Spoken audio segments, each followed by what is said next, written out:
El Espíritu Santo. Pronunciada en Jerusalén sobre. Y en el único Espíritu Santo, el Paráclito, que habló en los profetas. Y la lectura de la primera a los Corintios: no quiero, hermanos, que ignoréis las cosas espirituales, y de lo que sigue, hay divisiones de dones, pero el Espíritu es el mismo, etc. 1. Para hablar del Espíritu Santo, nos es realmente necesaria la gracia espiritual, no porque vayamos a hacerlo conforme a la dignidad del tema, pues sería imposible, sino para que procedamos sin peligro al exponer las cosas a partir de las Sagradas Escrituras. En efecto, en los Evangelios se consigna un temor verdaderamente grande, cuando Cristo dice con claridad: al que diga una palabra contra el Espíritu Santo no se le perdonará ni en este mundo ni el futuro. Y muchas veces hay que temer, que por ignorancia o por pretendida piedad uno diga de él algo inconveniente e incurra en la condenación. El juez 6 de Vivos y Muertos, Jesucristo, declaró abiertamente que no habría perdón. Por tanto, si uno cae en esto, ¿qué esperanza le queda? 2.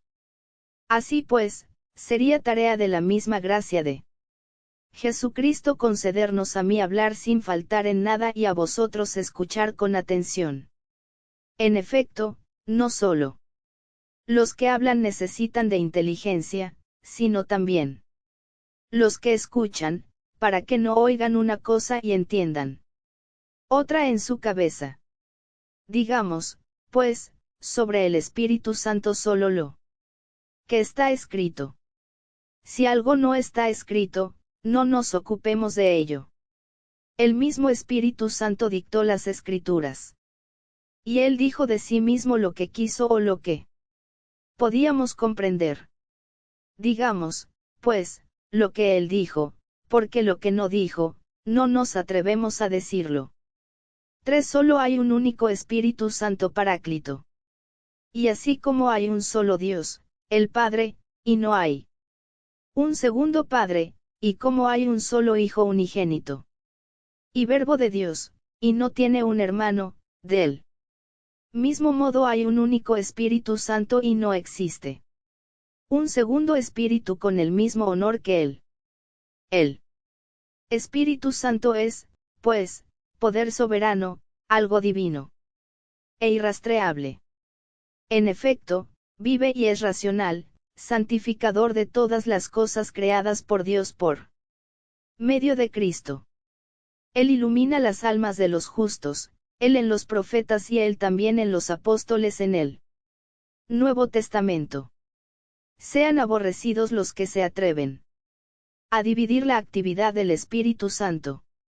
Hay un solo Dios, el Padre, Señor del Antiguo y del Nuevo Testamento.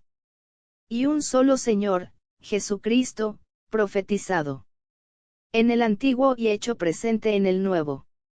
Y un solo Espíritu Santo que por medio de los profetas predicó de Cristo, y una vez venido Cristo descendió y lo mostró. 4. Que nadie, pues, separe el Antiguo del Nuevo Testamento. Que nadie diga que allí hay un espíritu y aquí otro distinto, ya que ofendería al mismo Espíritu Santo que es honrado juntamente con él Padre y el Hijo, y que en el momento del santo bautismo es simultáneamente incluido en la Trinidad Santa. En efecto, el Hijo unigénito de Dios dijo claramente a los apóstoles: id, enseñad a todas las gentes, bautizándolas en el nombre del Padre, y del Hijo, y del Espíritu Santo.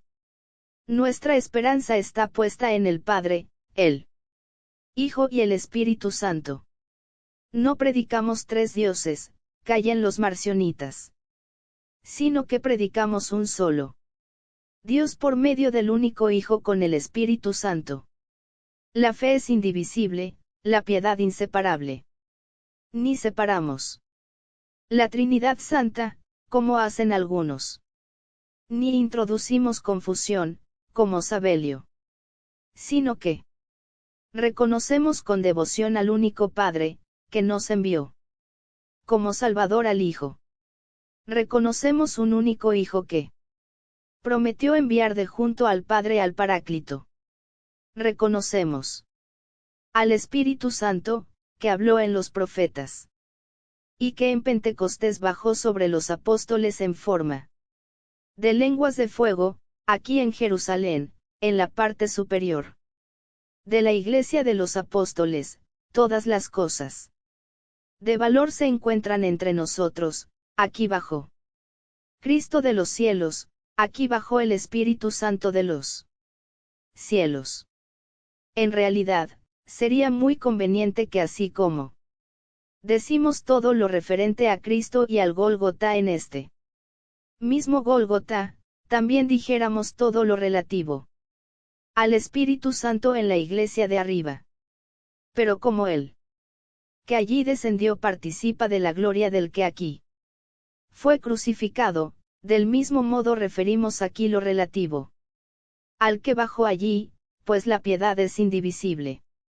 5. Por lo demás, pretendemos decir algo sobre el Espíritu Santo, no explicar con exactitud su sustancia, porque sería imposible, sino que pretendemos exponer los diversos disparates de algunos sobre el mismo, para que nunca por ignorancia de los mismos nos deslicemos hacia ellos, y cortar los caminos del error, para que caminemos por el único camino regio.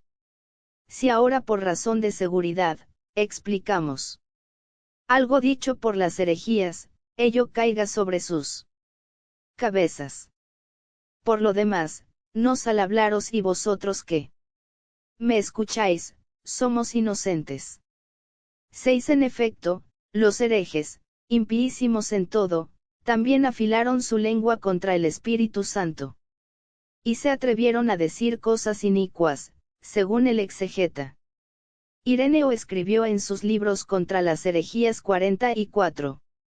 Algunos han osado decir incluso que ellos mismos eran el Espíritu Santo. El primero de ellos fue Simón Mago, del que se habla en los Hechos de los Apóstoles 45.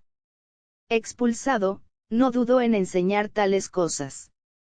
Los que se llaman gnósticos y son impíos también hablaron otras cosas contra el Espíritu. Y lo mismo los ímprobos valentinianos. El impíísimo Manes se atrevió a decir que él era el Paráclito enviado por Cristo. Otros enseñaron que en los profetas había uno y otro distinto en el Nuevo. Así de variado es el error, o más bien blasfemia, de estas gentes. Ten aborrecimiento a esas personas y apártate de los que blasfeman contra el Espíritu Santo, los cuales no tienen perdón. ¿Qué comunión puedes tener con los que carecen de esperanza, tú que ahora vas a ser bautizado también en el Espíritu Santo? Si el que se une al ladrón y corre con él está sometido al suplicio, el que ofende al Espíritu Santo, ¿qué esperanza podrá tenerte? 7. Que también los marcionitas sean aborrecidos por haber suprimido del Nuevo Testamento las palabras del Antiguo. En primer lugar, Marción, ateo integral, que fue el primero en hablar de tres dioses, viendo que en el Nuevo Testamento se incluían los testimonios de los profetas sobre Cristo, suprimió los testimonios del Antiguo Testamento, para que el rey quedara sin testimonios. Sean odiados los ya mencionados gnósticos, que lo son solo de nombre, pero que están llenos de ignorancia. Esos osaron decir tales cosas acerca del Espíritu Santo, que yo no me atrevo ni a repetirlas. 8. Sean aborrecidos los catafrigas y Montano, el cabecilla de los malos, y sus dos profetisas, Maximila y Priscila. Este Montano, que estaba fuera de sí y realmente loco, no hubiera dicho tales cosas, si no estuviera loco, se atrevió a decir el muy miserable y lleno de toda impureza y libertinaje que él era el Espíritu Santo. Baste con lo dicho con estas insinuaciones, por respeto a las mujeres que están presentes. Cuando se instaló en Pepusa, un pequeño villorrio de la Frigia, y falsamente lo llamó Jerusalén, sacrificaba a los desgraciados. Ni hilos de las mujeres y los cortaba en trozos para el criminal banquete, con pretexto de los entre ellos llamados misterios por lo que hasta tiempos recientes. En la persecución se sospechaba de que nosotros hacíamos esto, dado que estos montanistas se llamaban falsamente pero con el mismo nombre de cristianos. El que estaba lleno de toda impiedad y crueldad, y sometido a inexorable condenación se atrevió a llamarse asimismo Espíritu Santo. 9 Luchó, como dije, el impíísimo man es él, cual abrazó los males de todas las herejías.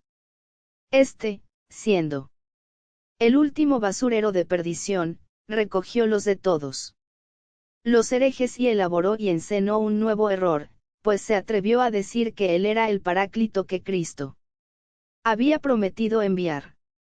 Ahora bien, el Salvador, al prometerlo, dijo a los apóstoles, vosotros permaneced en la ciudad, en Jerusalén, hasta que seáis revestidos con la fuerza que procede de lo alto W. Entonces, que los apóstoles, que habían muerto 200 años antes, tuvieron que esperar a Manes para ser finalmente revestidos de la fuerza. ¿Se atreverá alguien a decir que no estaban desde entonces llenos de Espíritu Santo? Pero está escrito, entonces imponían las manos y recibían el Espíritu Santo. No sucedió esto antes de Manes y muchos años antes, cuando el Espíritu Santo descendió el día de Pentecostés 10. Porque fue condenado Simón Mago no fue porque se acercó a los apóstoles y dijo, dadme a mí también este poder, para que aquel a quien imponga las manos reciba el Espíritu Santo. En efecto, no dijo, dadme a mí también la comunicación del Espíritu Santo, sino el poder, para vender a otros lo no vinel, lo que personalmente él no había conseguido. Ofreció dinero a los que carecían de bienes, al ver a los que traían el precio de lo vendido y que lo ponían a los pies de los apóstoles. No llegó a percatarse de que los que conculcaban con sus pies el dinero ofrecido para el sostenimiento de los pobres nunca darían por dinero el poder del Espíritu Santo. Y que dicen a Simón, que tu dinero sea contigo para tu perdición, ya que has pensado que el don de Dios se podía comprar con dinero. Eres un segundo Judas, porque por el dinero te hiciste la ilusión de poder venderla. Gracia del Espíritu. Si pues Simón, que quiso conseguir por dinero este poder, merece la perdición, que impiedad no tendrá. Manes que dijo ser él mismo el Espíritu Santo. Odiemos a los merecedores de odio, rechacemos a los que Dios rechazará. Digamos con toda confianza a Dios en relación a todos los herejes, no he odiado, sé Flor, a los que te odiaban y no me consumo por tus enemigos. Pues hay una enemistad Lodebel, según está escrito, pondré enemistad entre ti y entre la descendencia de ella. En efecto, la amistad con la serpiente produce enemistad con Dios y muerte. 11 Ya hemos dicho bastante de esos perdidos. Volvamos a las sagradas escrituras y bebamos las aguas de nuestros vasos y del manantial de nuestros pozos. Bebamos del agua viva, que salta hasta la vida eterna. El Salvador dijo esto en relación al Espíritu que recibirían los que creyeran en él. Atiende a lo que dice, el que cree en mí, no simplemente, sino como dice la Escritura te remitió al Antiguo Testamento, ríos de agua viva manarán de sus entraflas. No ríos visibles, que solo riegan una tierra que produce espinas y árboles, sino que iluminan las almas. Y en otra parte dice, pero el agua que yo le daré, se hará en él una fuente de agua viva. 68 que salta hasta la vida eterna. Un nuevo género de agua que vive y salta, pero que salta sobre los dignos.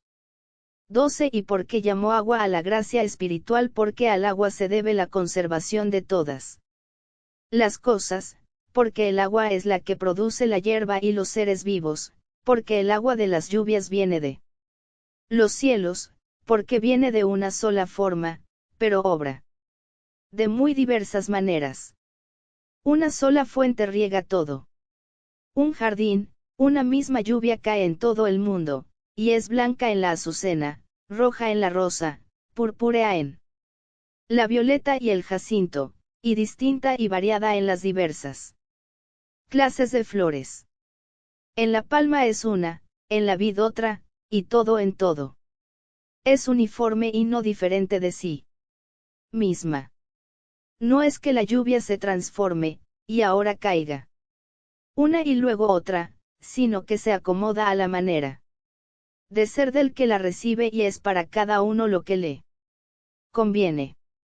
Del mismo modo el Espíritu Santo, siendo uno, simple e indivisible, distribuye a cada uno la gracia como quiere y como el árbol seco, asociándose al agua, echa brotes, así el alma en pecado, hecha digna del Espíritu Santo por la conversión, produce racimos de justicia.